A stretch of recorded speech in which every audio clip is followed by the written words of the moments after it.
Happy Tuesday! Happy new book release day and new Cozy Cat channel day. Um, it's really warm already where I am, so it already feels like summer to me, even though I know summer isn't until much later every year than I think it is. But I thought people are starting to go on their summer vacations, and no matter where that is, maybe you want a good book to read. So I've pulled some of the books from my bookshelf that I think make really good vacation or summer reading, and we're going to go over them, and maybe it'll give you inspiration for your summer TBR. Let's hop into it. If you've been watching the channel since it began, you might know that recently I've become a little bit obsessed with the Lady Janies. And it all starts with My Lady Jane. Now, beyond me just being obsessed with these authors and this book style, why does this make a good summer read? You're like, Mackenzie, she's a long book. If I take this on vacation, there's no way I'm finishing it. But maybe you have a long flight and you need something to read. Or maybe your vacation is just chilling out on a beach or in a cabin and you need a good book. And this will get it done. This is also a very quick read. You're not going to want to put it down. So what is My Lady Jane about? We have Lady Jane Grey, and she is 16, and she is about to become Queen of England after her dear cousin passes. That's a big responsibility. And historically, it doesn't go well for her. But our Lady Janies, Cynthia, Brodi, and Jodi, they take these amazing women throughout history who should have had happy endings, but don't, and they give them happy endings. And maybe they play with history and timelines and magic. All of it makes for a really fun read. This book has 3 POVs. You go through them consistently, and I would say each POV has its own distinct voice. I didn't get lost in whose POV I was in. So we have Jane, and then we have Gifford, or as he likes to be known, G, and we have Edward, the previous king, or current king at the beginning of the book. Overall, it's very lighthearted. It's funny. This is a YA novel, so there is some romance, but it's very much fade to dark or just like intense feelings when you have a crush and that longing, and do they feel the same way about me? It's very cute and very well written, so would recommend adding this to your summer TBR. Or if you finish this book, maybe look for one of the other Lady Janie books. They have 6 out, I believe. I've read 3. These are definitely on my summer TBR. Keeping up with our YA trend and our amazing cool woman trend, we have a Star Wars novel by E.K. Johnston, who is a fantastic Star Wars author, by the way. Love everything that they write. In Queen's Shadow, this story follows Padme after she has stepped down as queen, and the new queen of Naboo has asked her to be a senator. Padme now has to navigate her new role in the Senate and her friends who have helped her along the way while she was queen, and if she's going to have decoys as a senator as well.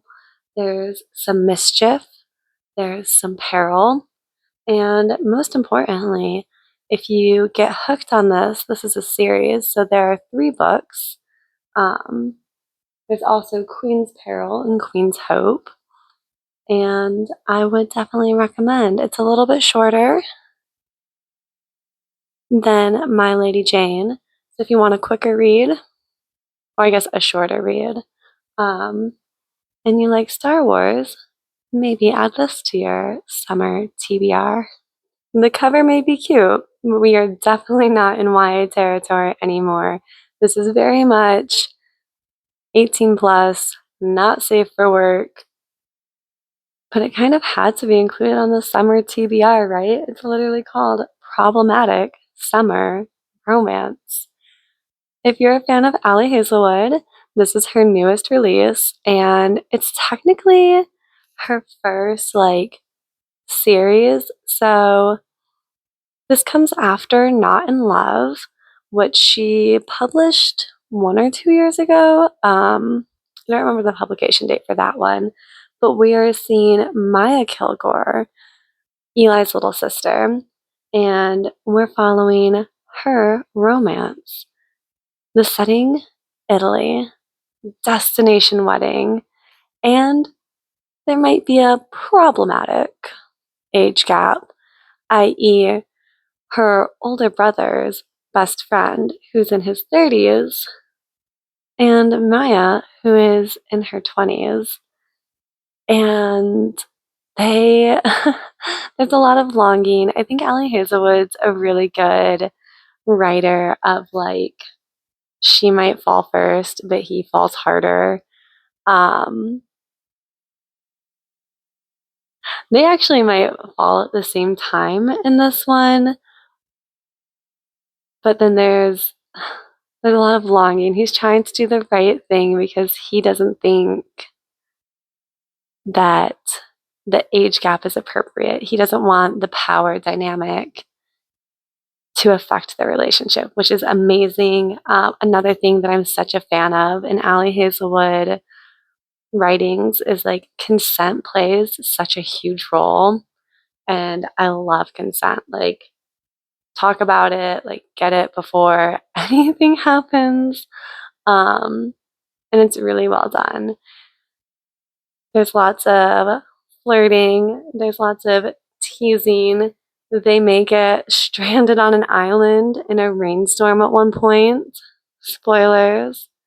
But if you want a little bit of spice to your already hot summer, give Problematic Summer Romance a try. You don't need to have read Not in Love to understand this. You can read it as a standalone. If you read Not in Love, they're just going to see characters reappearing. Ali is also really well known for having her previous characters cameo in her newer books, which who doesn't love a cameo? So you can start your Aliverse adventure with Problematic Summer Romance, or you can continue your love for Ali with this book. Continuing a spicy hot summer, we have Joe Segura, Raiders of the Lost Heart. This, again, not YA, not safe for work, romance novel, is a great add to your summer TBR. It takes place on an archaeological dig. We have enemies to lovers. We have a bit of misunderstanding, which isn't always my favorite trope, but I think Joe does a really good job of the misunderstanding and then resolving it. We have a sassy archaeologist, Corey, and her nemesis, Ford, who is also an archaeologist. They're both hot Indiana Jones types, which, if you notice the title, is a nod to the author's love of the Indiana Jones series. So Ford is on an expedition and he's getting nowhere. And his bosses of the dig are like, you need to call in some more help. You need to get this done. We are spending a lot of money. We want results. So he has to call in Corey, his nemesis, his enemy, his secret crush, mayhaps. And if you zoom through this, like I think you will, and you need more don't worry. Her second book is already out, and had to itch my nose. And in January, her third book is coming out. Now, can we take a second to just praise Jo, because it's so good to have something to look forward to in January. The holidays are over, it's back to work, there's not a vacation day in sight, but there's a new Jo Segura book. It always gets me through. So read the first two on your summer TBR and get hyped for book number 3 coming out in January. We're going to continue the trend of a romance summer with a Julia Quinn novel because of Miss Bridgerton. Whether you have read all of the Bridgerton series already or just a casual viewer of the Netflix dramatization of them, I would recommend Because of Miss Bridgerton. This doesn't follow any of the Bridgerton siblings that you already know and love. This is a generation or maybe 2 before, and we are following Billy Bridgerton. And Billy is a lady, and her neighbors are the Rokesbys. Everyone expects her to marry one of the 2 younger brothers. However, the oldest brother, George, with whom she's always butt heads, might just be her knight in shining armor. It's such a good period piece. I'm such a fan of a Julia Quinn novel. I think she writes the historical drama so well. The spice level isn't as intense as some of the contemporary romance novelists, but it's such a beautiful read. If you want to be transported back in time this summer, maybe you're vacationing to England and you want a book that takes place there, I would recommend. Actually, I'm highly considering rereading one of the Julia Quinns this summer or possibly in fall because I will be in England this August and September. So might be a perfect time for a Julia Quinn reread. Na na na na na na na na na na. That was so cheesy. I'm so sorry, but thank you for putting up with me.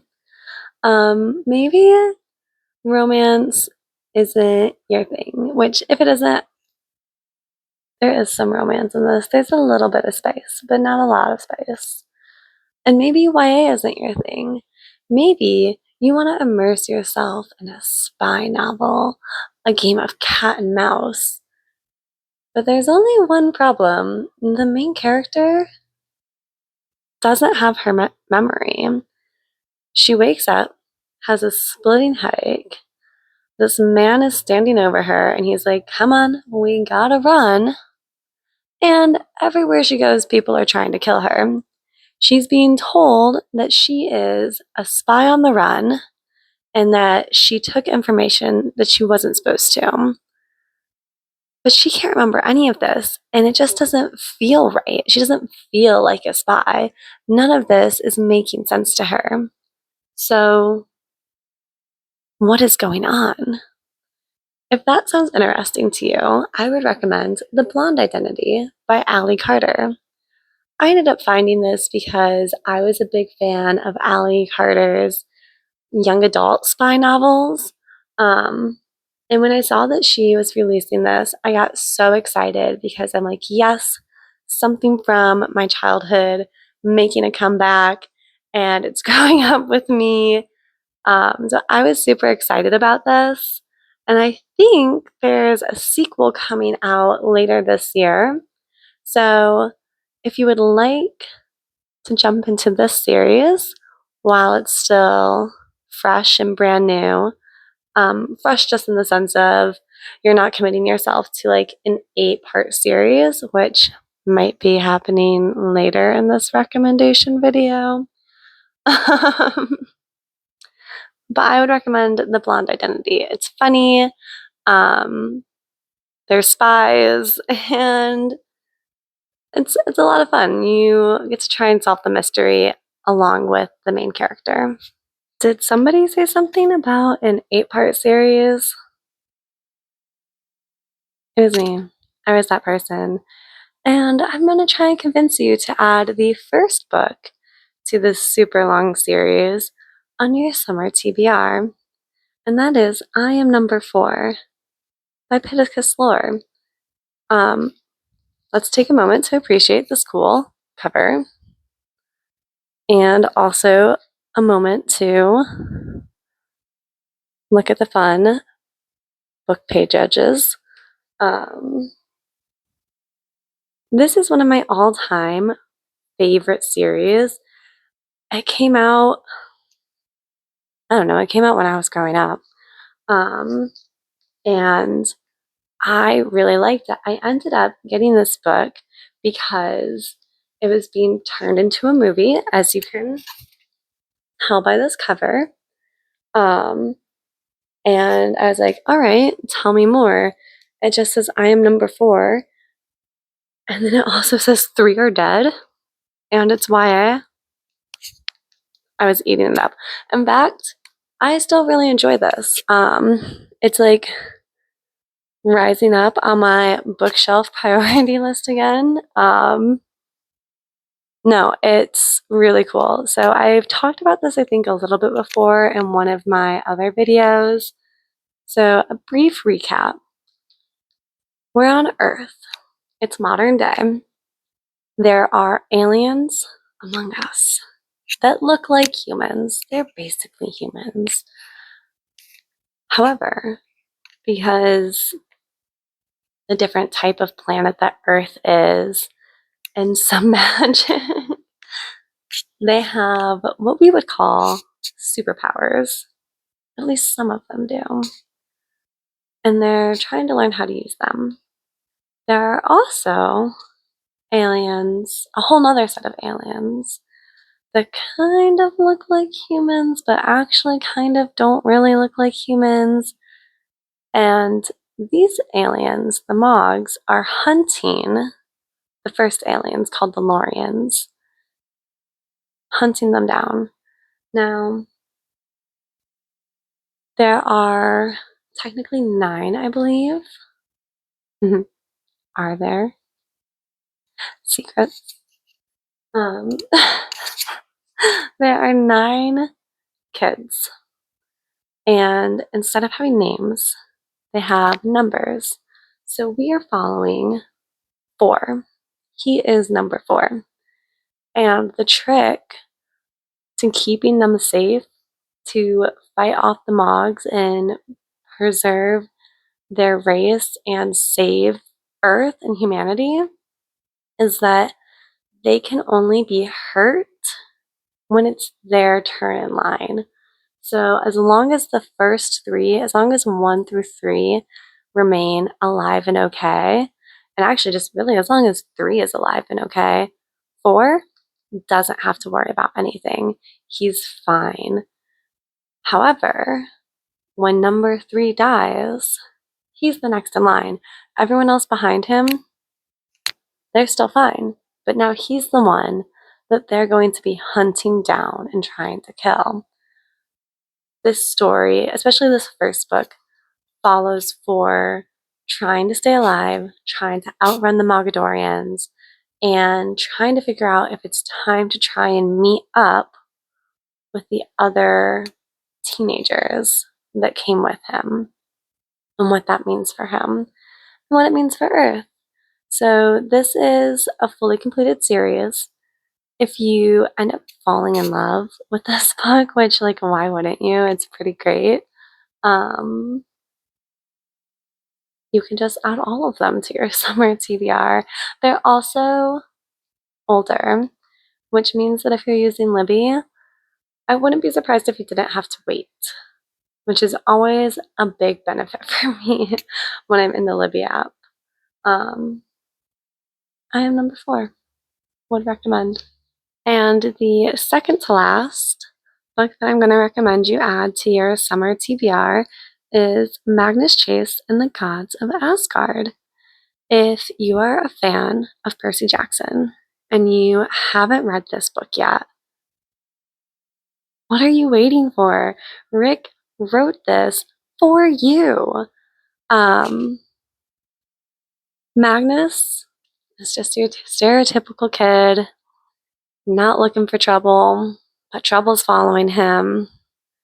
And he's thrust into a role where he's the main character.